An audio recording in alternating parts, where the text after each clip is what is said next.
Okay, guys, day two or week two of me doing this kind of my own personal course of how to make 3D models and figuring out my style when it comes to 3D modeling. Right now, I'm doing the Mega Man Legends type character models, designs, and textures. Then, after I get the hang of it, I'm going to start moving over to other things. So, right now, I am making the Harbinger. This guy was inspired by Eidos, Montreal's Guardians of the Galaxy. This is the guy from the Universal Church of Truth. Well, he's not. This is like my own creation. I'm using their colors because, as you can see off the image, I really like this design of the character. But I also wanted to do a model without arms. I'm still trying to figure out how arms work on my own and make them look nice to me. So what I'm trying to do is work my way up to making myself comfortable doing certain tasks in 3D modeling and making it look visually nice. What you guys don't see on YouTube or on my social media is me practicing this stuff on the side, trying to make it look decent. And right now, to keep it going and get these videos out and, just to show my progress, I'm making something that I feel comfortable with and I feel like it's decent enough for presentation.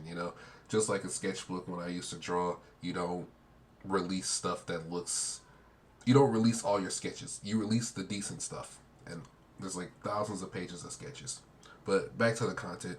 Um, when it came to making this guy, I wanted to copy those colors, those reds, those golds, and the gray, a little bit of the black. I pretty much just ripped this whole color palette from it.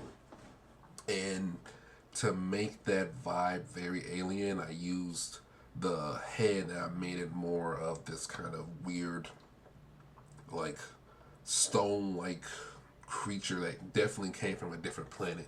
You wouldn't even like know what it is from human what's the word? From a human perspective, all you know that this thing is alien and you're just like, I don't know what this thing is. But it looks kind of cool. And that was the plan. So I did my turnarounds, front view, side view, the back view as well. And for here, I played around with some gradients on this character. It didn't work out as well as I planned it on working, but at least it was me going in the right direction and playing around with something new. I saw other 2D texture artists, I mean not 2D, 3D modelers using gradients for their 2D textures, and I thought that was a cool idea.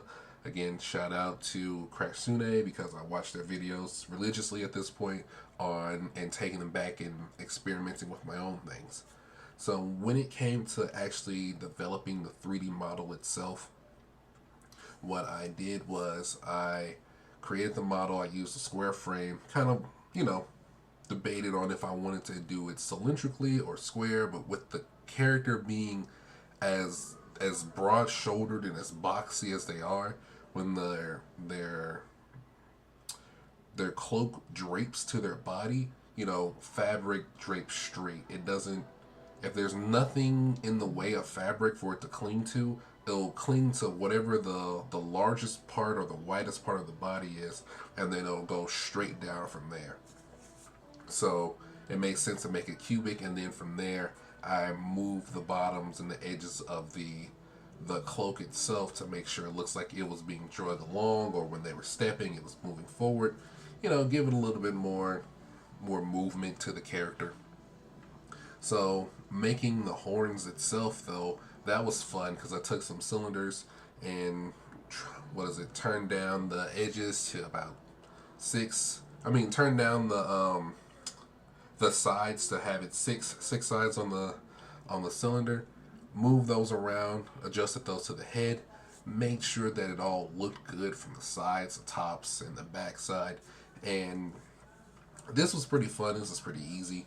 You're just copying and pasting and then shifting and moving on the X, Y, and Z axis. The usual stuff when you're doing 3D modeling.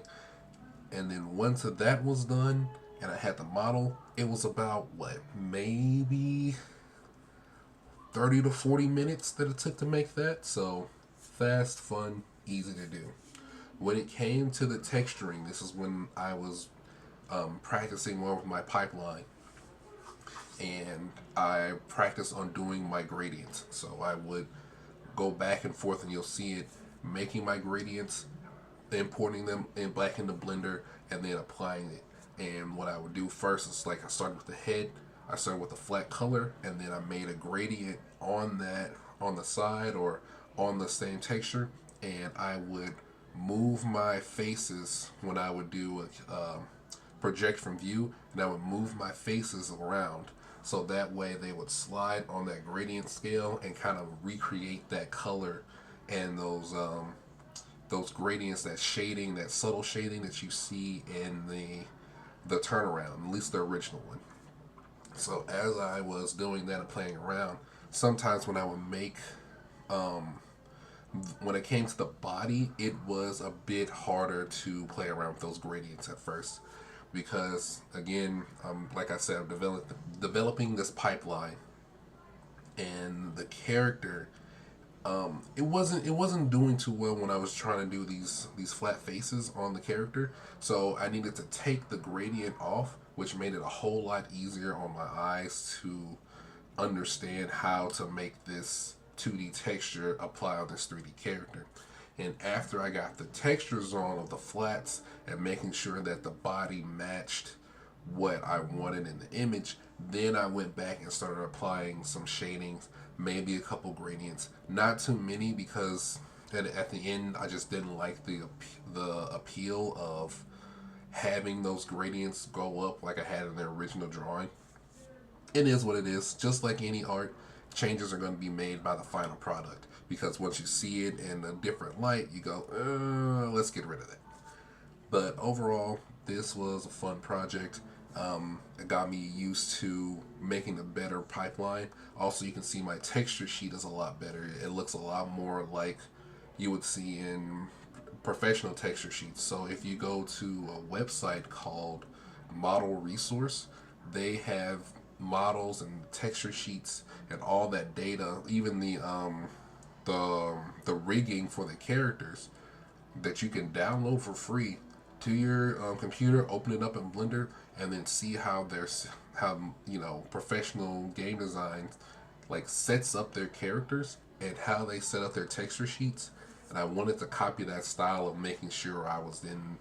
For me, I did 512 by 512 when I made this texture sheet, and the same thing that I'll see in like the Mega Man Legends texture sheets. So to make sure everything was cubic, spaced out properly, and then I was just using just enough space for the model itself and not just wasting space, because you got to make sure everything fits on that sheet and when it duplicates onto your character itself. So yeah, this was great. I had fun making the character. I also, on the backside that you guys don't see, is I learned how to make the PNG image transparent and feed that into Blender. I learned how to, I didn't learn how to do a better turnaround, but that that PNG image really was nice, and how to make the textures for that, how to make the colors for that. I learned how to, there was white edges and dithering on the side of it for whatever reason that took forever to figure out how to get rid of, and no video taught me, so I'll teach you guys here. I'll take pictures. If you see the white dithering that you see on the edges of my PNG, because this is a flat plane, if you look inside the texture box when it comes to Blender, and I don't have this stuff up in front of me right now, so I'm just going as I go. You'll see that it's all the way at the edges of that 2D image, right? That's not what you want to have in Blender, at least in the 4.3 version. What you want to do is, in your actual art file, make that image a lot larger by maybe, I don't know, by maybe what, 20 pixels around it. So that way, when you feed that 2D image into Blender, you shrink the actual plane that is using that 2D image, and it should get rid of any edge white dithering around your PNG image. So I'm glad you guys came. I hope you had a good time, and I hope you're learning some new things. Go check out Crashune. Go check out Crash Sune. why am I struggling to say this word? Go check out Crash Sude. Go check out the model resource. And don't forget that if you ever want to learn a new skill, you can always start over. I'm starting over now. You saw the back of my channel was all illustration. Now you're seeing it being 3D modeling. And before it was illustration, after it was illustration, it was manga art. So keep changing. If you want to do something different, don't hold yourself back. All right, I'll catch you guys later. Peace.